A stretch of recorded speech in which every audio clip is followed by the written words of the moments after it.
प्रगति पानी है, तुम्हें यश पाना है, तो माथे को कभी सूना मत रखना। शास्त्रों में तो इतना तक लिखा है, जो बिना चंदन का अगर किसी को दिख जाए, उसकी शक्ल देखना चंडाल के समान है। प्रातः अगर कोई बिना चंदन का तुम्हें दिख जाए तो समझ लो तुमने चंडाल को देख लिया। इसलिए कभी भी बिना तिलक के ना रहो। तुलसी को धारण करो। शिखा, हमारे सनातन में तिलक और शिखा और यज्ञोपवीत का बड़ा महत्व है। सोचो, हमारा दुर्भाग्य है, राक्षस सतयुग द्वापर त्रेता के राक्षस भी बड़ा वीआईपी चंदन लगाते थे। राक्षसों के चंदन देखना कितने सुंदर रहते थे, बढ़िया सजा के लगाते थे। रावण बिना तिलक का कभी नहीं निकला, भले दुष्ट था। कंस बिना तिलक के कभी नहीं निकला, हिरण्यकश्यप बिना तिलक के नहीं निकला। लेकिन हम लोगों का दुर्भाग्य तो देखो, वो तो राक्षस थे, हम मनुष्य होकर चंदन नहीं लगा रहे। भगवान की कथा भी सुनते, भगवान को मान भी रहे हैं, फिर भी तिलक नहीं लगा पा रहे। हमारे दुर्भाग्य है। तिलक जरूरी है। एक नियम बनाओ। प्रत्येक व्यक्ति को अपने जीवन में एक नियम बनाना चाहिए कि हमें भगवान के दर्शन करना है। अब वो कैसे दर्शन करो? तुम ज्यादा कुछ नहीं कर सकते, पूजा पाठ कोई जरूरत नहीं, एक नियम बना लो। उस नियम को करे बिना हम जल नहीं पिएंगे, ऐसा संकल्प कर लेना, फिर देखना जीवन में कितना बदलाव आता। एक नियम बना लो कि हमें भोले बाबा है, सिद्धेश्वर महादेव या महाकाली माता, उनके दर्शन करेंगे, उसके बाद ही जल पिएंगे। कुछ मत करो। सबसे पहले सुबह उठो, नित्य कर्म के बाद, नित्य क्रिया के बाद स्नान करके सबसे पहले दर्शन करो, उनसे आशीर्वाद मांगो, फिर कार्य करना, फिर देखना जीवन में कितना बदलाव आता। भगवान के बन करके तो देखो, हम भगवान के बने कहां हैं? हम दुनिया के बने हुए हैं। कौन सी दुनिया के? जो दुनिया कभी हमें स्वीकार ही नहीं करती। कोई दुनिया हमें स्वीकार कर रही है? कोई हमें स्वीकार कर रहा है? मेरे माई बाप, एक निवेदन करूं, इस संसार में रोने वाले सिर्फ 13 दिन रहते हैं बस। बाप मर जाए ना तो दुख इस बात का नहीं रहता हमारा बाप मर गया, इसका पश्चाताप, इसका दुख नहीं होता सामने वाले। विचार करना, सोचना कभी। पिता की अगर मृत्यु हो जाए ना तो ये नहीं सोचते, हमारा ये दुख नहीं रहता कि पिताजी मर गए। काहे का दुख रहता है? पिताजी चले गए। पिताजी थे, कोई जिम्मेदारी नहीं थी हमारे सिर पर, पूरा घर संभाले थे, हमें दुखी नहीं रहने दिया।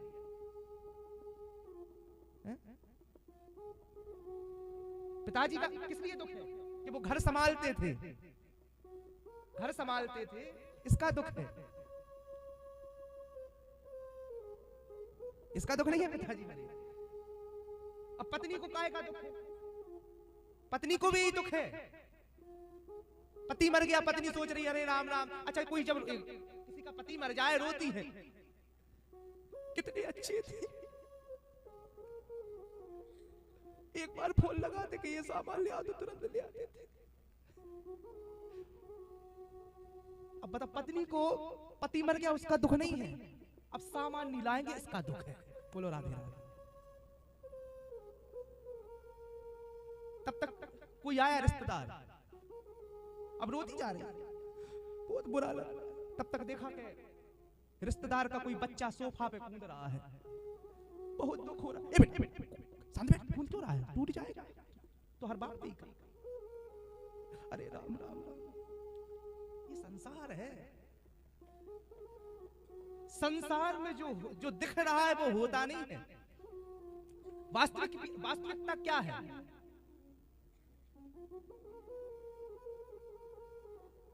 जो हम देख रहे हैं वो है नहीं। एक बार एक आदमी की मृत्यु हो गई, दो पति पत्नी थे, दोनों में बड़ा प्रेम, खूब प्रेम पति पत्नी में। पत्नी कहे कि हम तुम्हारे बिना जी नहीं सकते, अगर तुम मर जाओगे तो हम भी तुम्हारे साथ मर जाएंगे।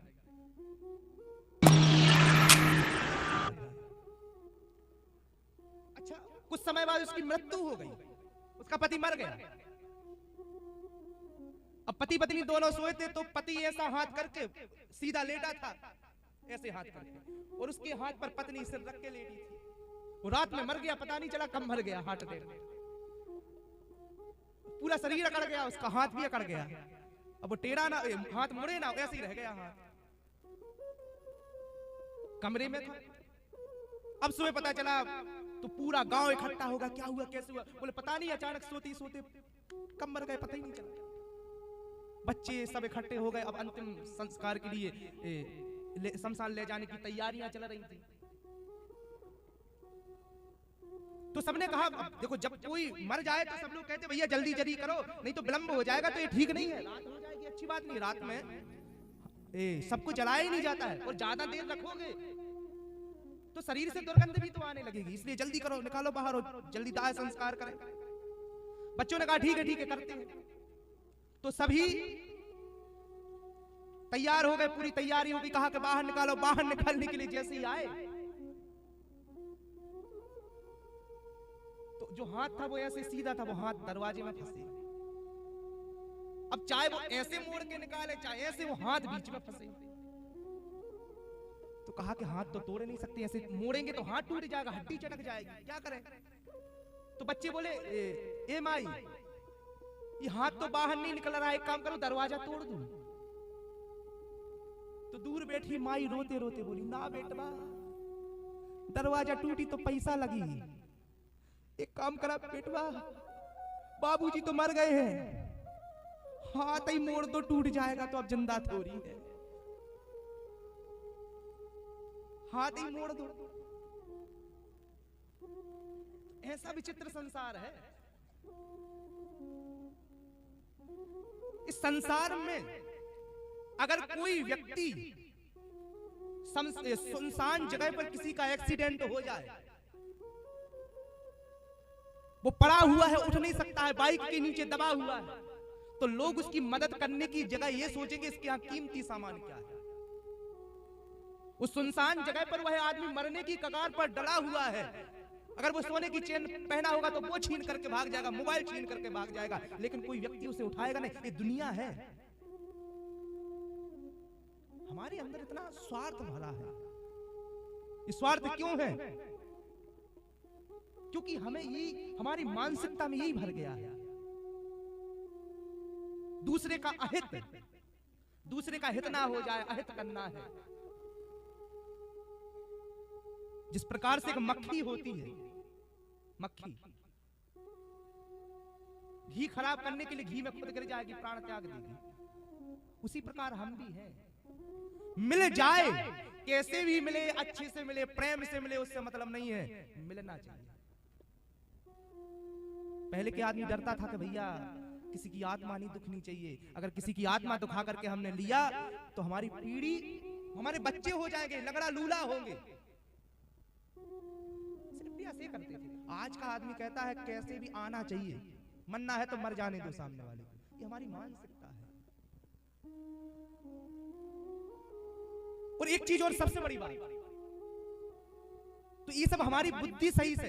अब हम ये तिलक की बात कर रहे हैं, चंदन की बात कर रहे हैं, तुलसी की बात कर रहे हैं, जल्दी समझ में आएगी नहीं। क्यों? क्योंकि जब तक आप संत और गुरु से दूर हैं। अच्छा ये बताओ, दीक्षा किस किसने ली है? गुरु मुख कौन कौन हुए? हाथ उठाइयो। आप हो गए। जय हो। हथियाराम मठ वाले महाराज जी की जय। अच्छा ये बताओ, दीक्षा तो ले लिए, तुलसी की माला पहने हो, गुरु मंत्र किस किस को याद है? हाथ उठाइयो। गुरु मंत्र याद है? याद है? जपते हो? अच्छा ये बताओ, किस किस को याद है? हाथ उठाओ एक बार, जो जो दीक्षा ले लिए। वाह पंडित जी, तुम लोगों को मुरी माई, हाँ देखो हमारी डुकरिया को सब याद है। गुरु के प्रति निष्ठा, बुराई मत मानना मोरी माई। देखो गुरु का मंत्र ही, गुरु के वचन ही मंत्र है। गुरु के प्रति श्रद्धा और गुरु के वचन ही मंत्र है। गुरु जी ने जो कह दिया वही मंत्र है। गुरु की बड़ी आवश्यकता होती है, इसलिए कभी एक गुरु बनाओ, और गुरु बनाने के बाद प्रयास ये करो कि हम बिना नहाए जल तक ना पिए, प्रयास ये करना। जानते हो बिना नहाए खाने पीने से क्या होता है? मवाद जानते हो? पीप, मवाद। जो बिना नहाए खाता है समझ लो वह मवाद खा रहा है, पीप। और अगर थोड़ी सी घृणा आती हो तो अब बिना नहाए खाना मत। और भैया गोविंद इसका कट करके डाल देना, ये लोग देखते रहे। गुरु बनाओ और गुरु बना करके गुरु के प्रति पूर्ण समर्पित हो करके गुरु जी से प्रार्थना करो कि हे गुरुदेव हम पर सदैव कृपा बनाए रखो और ऐसा ही मार्गदर्शन करो। गुरु में बड़ी शक्ति है। एक अद्भुत संत की कथा आती है वृंदावन के।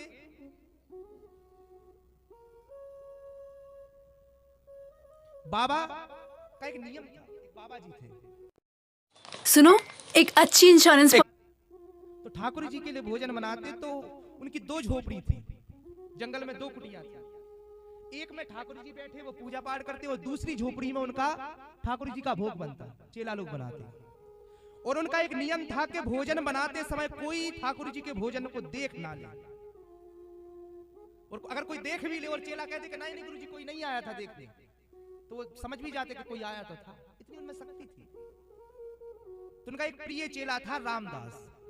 वो भोजन बना रहा था तो जंगल में वृंदावन में ब्रज में आधुनिक लोग भी आते हैं। तो कुछ जो पढ़े लिखे थे विदेशी वो लोग वहां आए फोटो इत्यादि खींचने के लिए। उन लोगों ने जंगल में तो दो झोपड़ी देखी तो अच्छी लगी, पास में आए और एक झोपड़ी में से धुआं निकलते देखा। सुने और आश्चर्य लगा कि एक झोपड़ी तो ठीक है, एक में से धुआं क्यों निकल रहा है? तो उसमें बना रहा था ठाकुर जी का भोजन और उन्होंने दरवाजा खोल के देख लिया। गुरुजी ने आवाज लगाई, हे बेटा रामदास इधर आना। दूसरी कुटिया में से आवाज लगा दी। रामदास दौड़ के गया, क्या हुआ गुरुजी? बोले मैंने तुझे कितनी बार समझाया है कि भोजन बनाते समय ठाकुर जी का प्रसाद बनाते समय लापरवाही ना किया कर। तूने लापरवाही क्यों की? बोले गुरुजी क्या हुआ? कुछ तो नहीं हुआ। बोले मैंने कहा है भोजन बनाते समय कोई आसपास ना आ जाए। तेरे होते हुए कोई बाहर से आकर के हमारे ठाकुर जी का प्रसाद कैसे देख गया? थोड़े क्रोधी बहुत थे, उन्हें गुस्सा बहुत जल्दी आती थी। बगल में एक डंडा पड़ा था, उस डंडे को उठा करके खूब मारे चेला को। इतना मारे बेचारों को कि मार खा खा के गिर पड़ा नीचे, तब जाकर के छोड़े। उस बालक ने रामदास ने फिर से दोबारा भोजन बनाया। भोजन बनाने के बाद विलंब हो गया। जो भोग 11 बजे लगता था आज 1:30-2 बजे लग रहा है। क्यों? क्योंकि दोबारा बनाना पड़ा। वो गाय को खिलाया, थाली लगा करके ले गए। गुरुजी ये आप भोग लगाइए। गुरुजी ने भोग लगाया, पाया। रात्रि में रामदास सेवा करता था गुरुजी की थोड़ी देर, फिर उसके बाद सोता था। रात्रि में सेवा कर रहा है और नेत्रों से आंसू बहते जा रहे हैं उस बालक रामदास के। गुरुजी के चरणों की सेवा कर रहा था। गुरुजी के चरणों के ऊपर एक बूंद गिरी आंसू की। गुरुजी ने कहा बेटा रामदास, अंधेरा लगा था, बेटा रामदास तू रो रहा है? मैंने तुझे मार दिया है, तू इतना ज्यादा मारा है, शायद इसलिए रो रहा है। बेटा मुझे लापरवाही पसंद नहीं है, तू ये जानता है। ठाकुर जी के प्रसाद में हम कोई समझौता नहीं कर सकते। रामदास कहता है गुरुजी मुझे इस बात का दुख नहीं है कि तुमने मारा। तुम तो मार मार के यदि मेरे प्राण निकाल देते तो मुझे फर्क नहीं पड़ता। मुझे दुख तो इस बात का हुआ है कि जिन गुरुजी को मैं रोज अपने हाथ से भोजन पवाता था वो भी समय पे, आज मेरी छोटी सी लापरवाही की वजह से आज हमारे गुरुजी को भूखा रहना पड़ा। दुख इस बात का है। आप मारे इसका दुख नहीं है। गुरुजी ने हृदय से लगा लिया, बेटा गुस्से में तुझे मार दिया पर अब पछताताप हो रहा है। उनका नियम था कि प्रातः ब्रह्म मुहूर्त में उठ के 3 ही बजे उठ जाते और वृंदावन की परिक्रमा लगाते थे। शिष्यों के साथ परिक्रमा लगाने के लिए निकले। साथ में रामदास भी, अनेक शिष्य भी उनके साथ जा रहे हैं। रास्ते में रामदास जी आगे बढ़ते जा रहे हैं गुरुजी के साथ साथ। अचानक रामदास को बुखार आ गया, तेज, बहुत तेज बुखार आया। और इतना तेज बुखार आया कि रामदास वहीं पर लेट गया वृंदावन की परिक्रमा मार्ग में। और एक जो साथ में रामदास का सखा था, मित्र, उसने कहा रामदास क्या हुआ, तू लेटा क्यों है? चल जल्दी गुरुजी आगे निकल जाएंगे, गुरुजी कहेंगे तुम लोग पीछे क्यों, उनको डांटेंगे। रामदास कहता है भैया आज मुझे लग रहा है मुझे बहुत तेज बुखार है और मुझे लग रहा है मेरे प्राण निकल जाएंगे, पर मैंने एक संकल्प किया है कि मैं गुरुजी के सम्मुख मरूंगा। भैया तुम एक काम करो, गुरुजी को बुला दो, आज मैं बचने वाला नहीं हूं। सपने सब देखते। वो दौड़ते हुए गया, बोले गुरुजी पता नहीं रामदास को क्या हो गया, वो बीमार हो गया है, लेटा है, कह रहा है मेरे प्राण निकल जाएंगे। गुरुजी आए, उठ बेटा रामदास क्या हो गया, चल तुझे परिक्रमा लगानी है और परिक्रमा लगा करके यमुना जी में स्नान करके ठाकुर जी की सेवा करनी है। रामदास कहता है गुरुजी आज मेरे प्राण निकल जाएंगे, मुझे नहीं लगता मैं ठाकुर जी की सेवा कर पाऊंगा, लेकिन मेरी एक इच्छा है। मैंने जब से आपका मैं शिष्य बना हूं, मैं आपकी सेवा में आया हूं, मेरे मन में एक इच्छा थी गुरुजी कि मैं जब भी मरूं आपके सम्मुख आप मेरे सामने खड़े रहना और मेरे प्राण निकल जाए। गुरुजी ने कहा बेटा कैसी पागलों जैसी बात करा, तुझे कुछ नहीं होगा, तू तो चल मेरे साथ। रामदास कहता गुरुजी मैं नहीं जा पाऊंगा, आप मेरे सामने खड़े रहिए। गुरुजी सामने खड़े हो गए। रामदास कहता है गुरुजी मैंने एक और संकल्प लिया था कि जब मेरे प्राण निकले, मेरे सम्मुख मेरे गुरुजी हो, मैं उनको निहारता रहूं और मरते समय गुरुजी का चरणों तक मेरे मुख में चला जाए, मैं चरणों तक पी लूं, मेरा कल्याण हो जाएगा। गुरुजी कहने लगे बेटा यहां चरणों तक तुझे कहां से लाके दूं, यहां तो कुछ पात्र ही नहीं है। रामदास कहता है गुरुजी उसकी व्यवस्था मैंने की है, एक काम करो आपके अंगूठे को हमारे मुख में रख दो, कोई भी आपका चेला जल डाल देगा मुझे चरणामृत मिल जाएगा। गुरुजी ने रामदास के मुख में अंगूठा रख दिया, एक शिष्य ने जल डाल दिया, चरणों तक मिल गया। आज रामदास आंखें बंद करके लेटा है और गुरुजी से कह रहा है गुरुदेव मेरी इच्छा है कि तुम मेरे सामने रहना और मैं किसी को नहीं देखना चाहता। रामदास कहता है मैं सिर्फ आपको देख करके मरना चाहता हूं गुरुदेव, बाकी मेरे सामने कोई ना रहे, मैं नेत्र तभी खोलूंगा। गुरुजी आप मुझे बताओ कोई है तो नहीं तुम्हारे पास में। गुरुजी ने सबको हटा दिया, खाली गुरुजी सामने खड़े हैं। बोले बेटा देख मैं तेरे सामने अकेला खड़ा हूं। रामदास कहता गुरुजी एक बार और सोच लो, मैं और किसी को नहीं देखना चाहता तुम्हारे सिवा, मैं सिर्फ अपने गुरु को ही देखना चाहता हूं, क्योंकि गुरु ही मेरे लिए सर्वस्व है, गुरु ही मेरे लिए भगवान है। गुरुजी ने कहा बेटा कोई नहीं है, तू तो आंखें खोल। और जैसे ही रामदास ने नेत्र खोले, धीरे धीरे नेत्र खोले, और जैसे ही नेत्र खोले रामदास चिल्ला पड़ा गुरुजी मैंने तुमसे कहा था तुम्हारे पास में कोई ना रहे, ये कौन खड़ा है। गुरुजी पीछे मुड़ के देखने लगे, बेटा यहाँ तो कोई नहीं है। रामदास कहता नहीं कोई तुम्हारे पीछे खड़ा है। कौन, कैसा है? बोले मोर पंख पहने हुए बंसी वाला, एक कजरारे नेत्रों वाला, घुंघराले बालों वाला, ये बंसी वाला कौन है, से हटाओ यहाँ से। गुरुजी कहते हैं बेटा, गुरुजी रोने लगे और रोते हुए कहते हैं बेटा तू मुझे देखना चाहता था, अरे वो कोई और नहीं है, वो तो साक्षात श्याम सुंदर तुझे लेने के लिए प्रकट हो गए। तू मुझे देख करके मरना चाहता था, लेकिन तुझे तो साक्षात नारायण लेने आ गया, तेरा जीवन तो धन्य हो गया। आज रामदास कहता है गुरु गोविंद दो खड़े काकेला गोपाल। गुरुदेव आज आप मेरे सामने गुरु और गोविंद दोनों खड़े हैं, पता नहीं चल रहा मैं किसके पैर किसको प्रणाम करूं, पर मैंने सोच लिया है गुरु गोविंद दो खड़े काकेला गोपाल, और बलहारी गुरु आपको गोविंद दियो मिला। मैं समझ गया किसको प्रणाम करूं।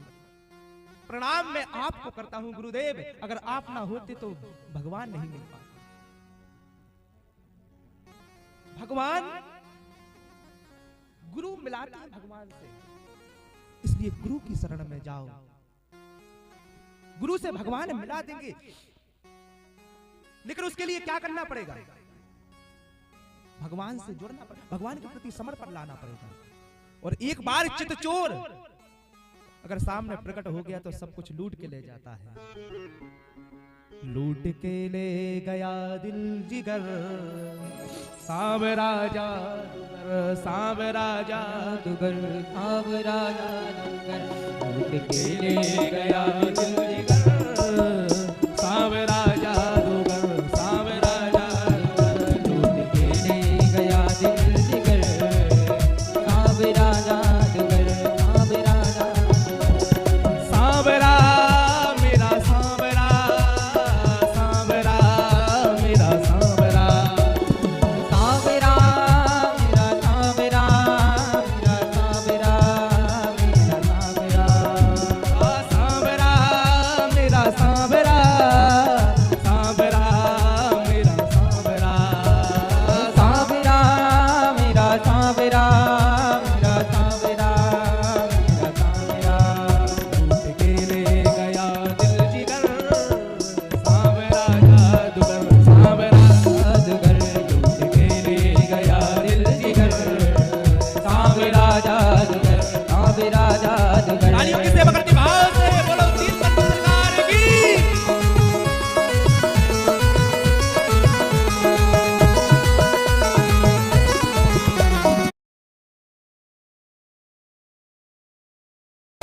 एक छवि नटखट की हुई मैं दीवानी। उसने जो मारी नजर, उसने मारी जो तिरछी नजर, सांवरा जादूगर, सांवरा जादूगर लूट के ले गया दिल जिगर, सांवरा जादूगर, सांवरा जादूगर लूट के ले गया दिल जिगर, सांवरा जादूगर, सांवरा जादूगर। सांवरा मेरा सांवरा, सांवरा मेरा सांवरा, सांवरा मेरा आओ से तालियों की सेवा करते हुए। सांवरा मेरा सांवरा, सांवरा मेरा सांवरा, सांवरा मेरा सांवरा, सांवरा मेरा सांवरा, मेरा सांवरा, लूट के ले गया दिल जिगर, सांवरा जादूगर, सांवरा जादूगर लूट के ले गया दिल जिगर, सांवरा जादूगर, सांवरा जादूगर। चितचोर भगवान की।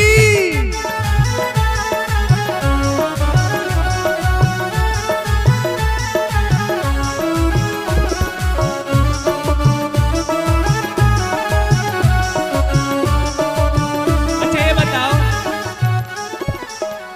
तालियां बजाने में बड़ी कंजूसी करते हैं, पैसा लगता है। अच्छा ये बताओ, चितचोर भगवान किस किस का दिल चुरा करके ले गए? भगवान कृष्ण किस किस का दिल चुराए हैं? वो हाथ उठाओ, और जिनके भगवान दिल चुरा करके ले गए हो वो तालियां बजाना, और जिनका रावण दिल चुरा करके ले गया हो वो शांत बैठे रहे। हाँ, और सुन लो, पक्की बात बोल रहा हूं, जो तालियां नहीं बजाएंगे ना वो अगले जन्म में लूला बनेंगे, और जो गाएगा नहीं भगवान का भजन वो गुंगा बनेगा। इसलिए तालियां भी बजनी चाहिए, ऊपर हाथ करके भाव से श्री राधे।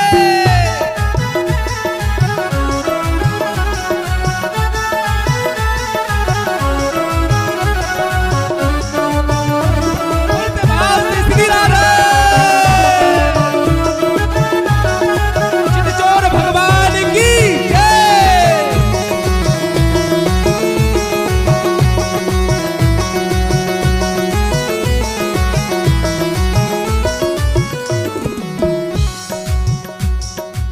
भगवान से प्रार्थना को भगवान का भाव।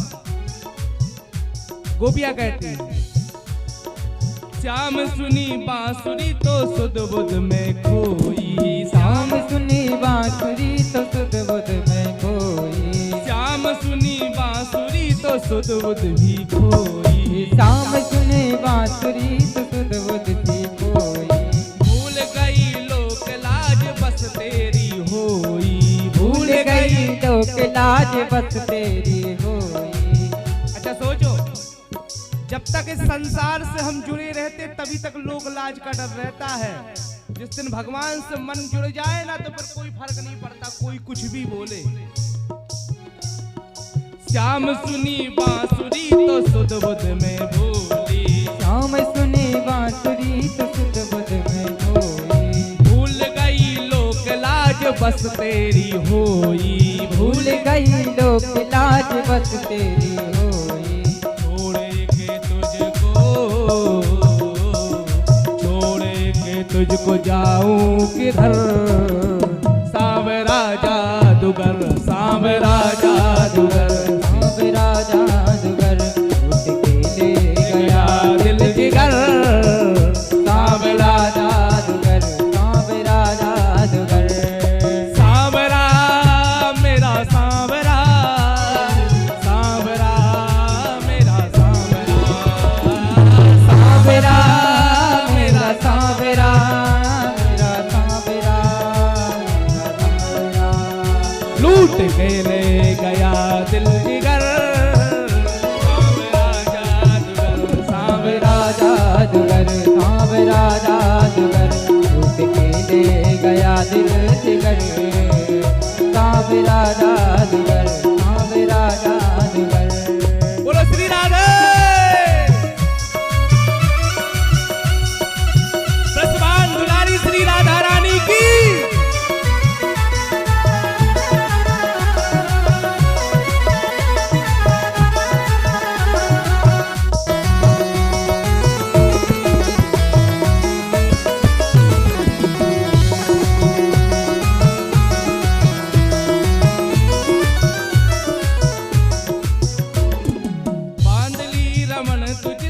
आशा की लड़ियां बांध ली रमण तुझसे आशा की लड़ियां बांध ली रमण तुझसे आशा की लड़ियां बांध ली रमण तुझसे आशा की लड़ियां ये है तमन्ना से जीवन की आशा ये तमन्ना से जीवन की आशा तेरे चरणों में जाए गुजर तेरे चरणों में जाए गुजर सांवरा जादूगर सांवरा जादूगर सांवरा जादूगर लूट के ले गया दिल जिगर सांवरा जादूगर सांवरा जादूगर सांवरा मेरा सांवरा सांवरा मेरा सांवरा सांवरा मेरा सांवरा मेरा सांवरा